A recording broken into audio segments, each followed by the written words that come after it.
ചേട്ടാ ഒരു പാമ്പ്. എവിടെ എവിടെ പാമ്പ്? എവിടെ? പാമ്പൊന്നും ഇല്ല.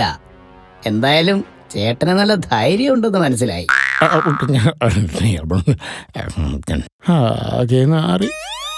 അല്ല, കുറെ നേരമല്ലോ നടക്കുന്നു.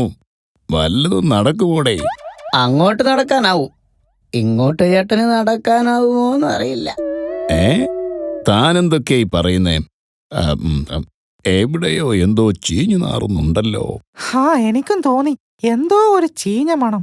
ചേട്ടനിപ്പൊ കുളിക്കാറില്ലേ? ഓ, അതല്ല. സമയമാം രഥത്തിൽ ഒരാൾ സ്വർഗയാത്ര ചെയ്യുമ്പോൾ.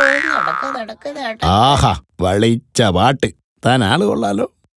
അതെ അതെ, അതിപ്പോ ശരിക്കും ചേട്ടന് മനസ്സിലാവും. ഇവിടേക്കാണോ എന്നെ സഹായിക്കുന്നവൻ വരുന്നത്? അതെ, ചേട്ടൻ കണ്ണു പൂട്ടിക്കോ. ഞങ്ങൾ പറയുമ്പം തുറന്നാൽ മതി, സഹായി തൊട്ട് മുൻപിലുണ്ടാകും.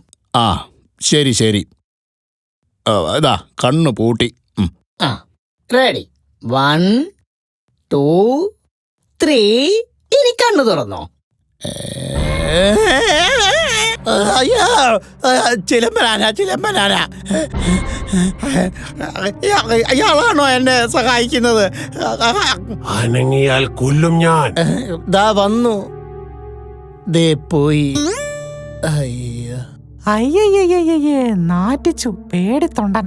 ഡേയ്, നിന്നോട് ഞാൻ കഴിഞ്ഞ പ്രാവശ്യം പറഞ്ഞതല്ലേ സഹജീവികളെ ഉപദ്രവിക്കരുതെന്ന്? അയ്യോ, ഞാൻ ഉപദ്രവിച്ചൊന്നും ഇല്ലല്ലോ. ഇവിടെ ചുമ്മാ കാറ്റുകൊള്ളാൻ വന്നതല്ലേ. അതെ അതെ, നീയൊക്കെ കള്ളം പറയാനും ഭക്ഷണം കഴിക്കാനും മാത്രമല്ലേ വാ തുറക്കുന്നത്? അങ്ങനെ പറയരുത്. ആ വീടുമ്പോഴും ഞാൻ വാ തുറക്കാറുണ്ടല്ലോ. ഇവന്റെ ഈ ചളി തമാശ കേട്ട് മനസ്സലിയല്ലേ ആനച്ചേട്ടാ? ഇവന് എന്നെ കൊന്നു തിന്നണമെന്ന ഒറ്റ ചിന്ത മാത്രമേയുള്ളൂ. ഇവനെ വേണ്ട രീതിയിലൊന്ന് കൈകാര്യം ചെയ്തേക്കണം. അല്ലെങ്കിൽ എനിക്ക് ഈ കാട്ടിൽ മനസമാധാനത്തോടെ ജീവിക്കാൻ കഴിയുമെന്ന് തോന്നുന്നില്ല. ഓ, ഇവനിവിടെ ഉണ്ടായിരുന്നോ? എന്താ ഒരു ചിന്ത?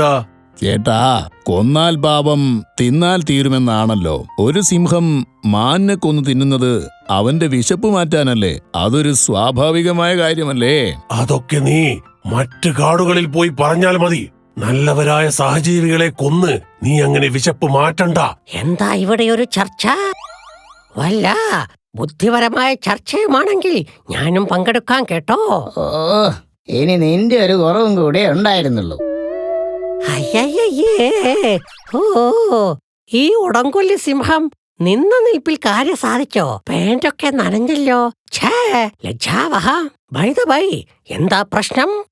ആനച്ചേട്ടാ, ഇവനെ അറിയാലോ, ഈ കാട്ടിലെ ഏറ്റവും വലിയ ഉടായിപ്പനാണ്.